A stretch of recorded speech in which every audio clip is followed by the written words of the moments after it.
समय की कीमत। एक गांव में 3 दोस्त रहते थे, राजेश, सुरेश और नरेश। तीनों के पिता काफ़ी अमीर थे। तीनों का बचपन बहुत अच्छी तरह से गुजरा था। उनके माता पिता कभी भी उनकी कोई भी मांग को अनदेखा नहीं करते थे। राजेश के पिता गांव के मुखिया थे, सुरेश के पिता एक व्यापारी थे और नरेश के पिता एक जमींदार थे। छोटी उम्र से ही उन सबको लाड प्यार ने ऐसा बना दिया था कि ना तो उनको मेहनत का पता था, ना ही उनको समय की परवाह थी। अक्सर वह सारा दिन बस घूमते रहते थे, कुछ काम नहीं करते थे, नशे और अन्य भोग विलास में डूबे रहते थे, जिस वजह से सारे गांव वाले बहुत दुखी रहते थे। गांव के मुखिया और रईस लोगों के बच्चे होने के कारण उनकी कोई शिकायत कर पाने की हिम्मत नहीं कर पाता था, जिससे उनका मनोबल और बढ़ गया था। एक दिन उनके गांव में बहुत तेज बारिश हुई, जिससे सब लोगों को नुकसान हुआ, जिससे इन तीनों के पिता भी थे। लेकिन इतना कुछ होने के बाद भी उनके बेटों का वही हाल था। वो सब घूमते रहते, नशा करते रहते, भोग विलास करते रहते थे। माँ बाप काफ़ी चिंतित रहा करते थे। ये तीनों भले ही कितने आलसी थे, लेकिन इन तीनों के अंदर एक खास बात यह थी कि जिसकी पहचान किसी को नहीं थी, उनको खुद को भी पता नहीं था। राजेश एक बहुत अच्छा नेता प्रतिपक्ष था, क्योंकि अपने पिता के पास रहते हुए उसको इसका काफ़ी ज्ञान हो गया था, क्योंकि उसके पिता गांव के मुखिया थे। और सुरेश इस तरह से बिजनेस की समझ रखता था, क्योंकि उसके पिता एक कारोबारी थे। और नरेश खेती का काम जानता था, क्योंकि उसके पिता एक जमींदार थे। पर अपनी गलत कामों की वजह से उन सब ने अपनी इन टैलेंट पर ध्यान ही नहीं दिया, जो कि उनकी सबसे बड़ी कमजोरी थी। इस तरह से इनकी लापरवाहियों को देखकर इनके पिताओं ने उन्हें सीख देने की सोची। तीनों पिताओं ने आपस में बात करी और उसका एक हल निकाला। तीनों पिताओं ने अपना अपना काम अपने अपने बेटों को सौंप दिया, जिससे उनको समय की कदर का पता लग सके। तीनों के पिताओं ने एक वसीयत बनाई, जिसमें ये लिखा था कि 1 वर्ष के अंदर इन तीनों को 5 लाख रुपए कमा कर देने होंगे, जो इनकी मेहनत के हों और बिना किसी गलत काम से कमाए गए हों। और इसी के साथ तीनों को अलग अलग जगह पर रहना होगा। इन तीनों को 1-1 लाख रुपए भी दिए गए, ताकि उनको अपना काम शुरू करने में दिक्कत ना हो। पहले तो सब खुश हो गए कि आज से हम आज़ाद हो गए, हमको पैसे मिल गए। ऐसा सोचकर ये फिर से काफ़ी समय मौज मस्ती करने लगे। इस तरह से 6 महीने बीत गए और इनका काफ़ी सारा समय निकल गया। फिर एक दिन अचानक उनको एहसास हुआ कि अगर हम शर्त हार गए तो हम अपनी अपनी जायदाद खो बैठेंगे। धीरे धीरे उनकी चिंता बढ़ने लगी। एक दिन वो इसी सोच विचार में एक पार्क में बैठे थे, कुछ चर्चा कर रहे थे कि उनको एक छोटी सी लड़की मिली। वो खिलौने बेच रही थी और साथ में पढ़ भी रही थी। तीनों दोस्त उस लड़की के पास गए। तभी राजेश ने लड़की से बोला, बेटी आपकी उम्र क्या है? तो लड़की ने जवाब दिया कि मैं 12 साल की हूँ। अंकल, इतना सुनते ही राजेश ने आश्चर्य से पूछा कि आप इतने छोटे होकर खेल नहीं रहे हो? इस पर लड़की ने जवाब दिया कि मेरी माँ अब इस दुनिया में नहीं है और पिताजी भी बीमार रहते हैं, इसीलिए मैं ये काम करती हूँ।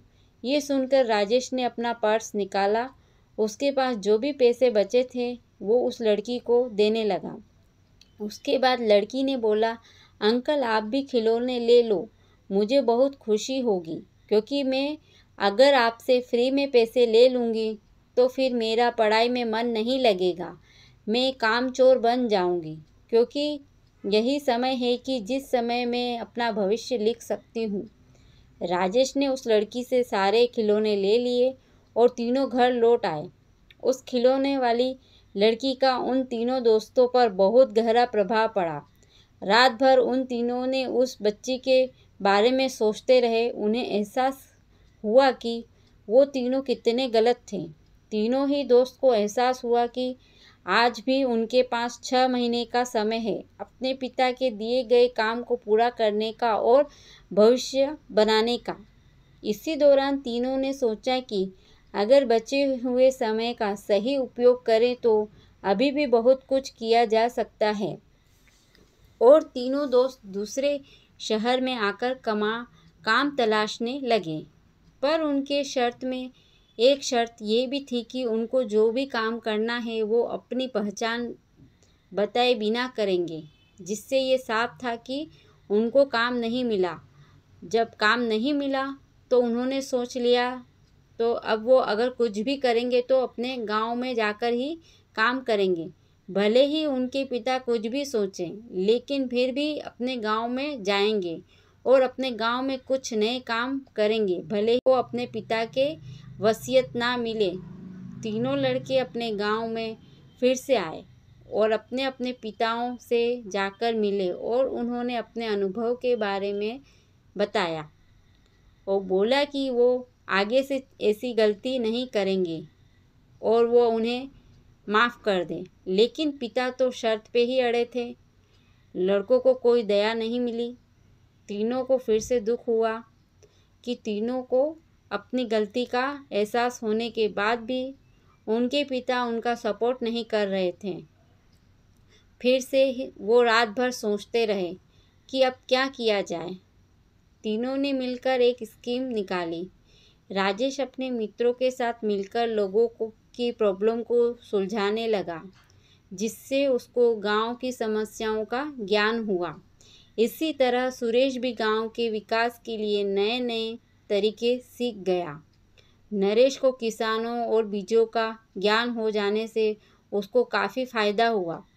तीनों ने मिलकर अपने बाकी पैसों को सही ढंग से सही जगह लगाकर गांव को एक नया रूप दे दिया। उनकी कड़ी मेहनत से गांव के लोग क्या, दूसरे शहरों के लोग भी उनकी तारीफ करने लगे। उनका गांव तरक्की करने लगा। नई तकनीकों के कारण हर वर्ग के लोगों से उनका जुड़ाव होने लगा और एक समय आने के बाद उनके पिताओं ने भी उनको माफ़ कर दिया। इस तरह से दोस्तों उन तीनों को समय की कीमत का अंदाज़ा हुआ कि पहले वो कितना समय बर्बाद कर रहे थे, लेकिन जब उनको समय की कीमत का अंदाज़ा हुआ तब से उन्होंने समय को बर्बाद नहीं किया और काम करके पैसा कमाया, नाम कमाया और ये सीखा कि ईमानदारी से ज़िंदगी कैसे जीते हैं। दोस्तों कुल मिलाकर कहने का मतलब यही है कि आप सभी समय को बर्बाद ना करें। अगर ये समय आपके हाथ से निकल गया तो कुछ नहीं कर सकते हैं। और हाँ, समय के पास इतना समय नहीं है कि वो आपको दोबारा समय दे। समय बर्बाद करने के हज़ारों तरीके हैं, लेकिन आप ऐसा कोई तरीका चुनिए जो आपकी ज़िंदगी बदल दे, इस समाज की ज़िंदगी बदल दे, इस देश का भविष्य बदल दे। उम्मीद है आपको मेरी ये मेहनत पसंद आई होगी। ऐसे ही मोटिवेशनल वीडियो के लिए मेरे चैनल को सब्सक्राइब करें। धन्यवाद।